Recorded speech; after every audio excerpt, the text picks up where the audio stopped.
బేసిక్గా కేస్ తీసుకున్నప్పుడు మెయిన్గా మెంటల్స్కి అనేది ఇంపార్టెన్స్ ఇస్తామండి. మెంటల్ సింటమ్స్కి అనేది ఇంపార్టెన్స్ ఇస్తాం. అక్కడ మనకి ఏదన్నా ఒక కీ పాయింట్ దొరికిందనుకోండి, మన కేస్కి అది చాలా హెల్ప్ఫుల్ అవుతుంది.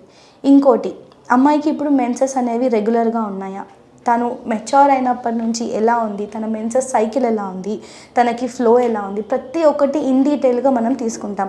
ఆఫ్టర్ మ్యారిటల్ లైఫ్ ఎలా ఉంది తనకి అనేది కూడా మనం డీటెయిల్గా తీసుకుంటాం. తర్వాత తను లైఫ్లో ఏమైనా చేంజెస్ అయ్యాయా, ఎలా చేంజెస్ అయ్యాయి, ఏంటి, ప్రతి ఒక్కటి కూడా చాలా ఇంపార్టెంట్.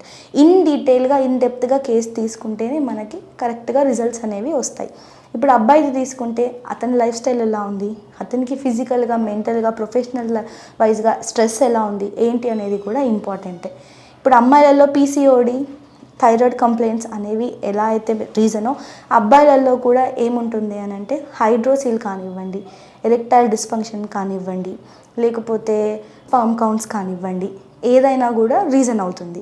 సో ఇవన్నిటిని ఓవరాల్గా మనం కన్సిడర్ చేసుకుంటే life style changes and stress అనేది చూడొచ్చు మనం.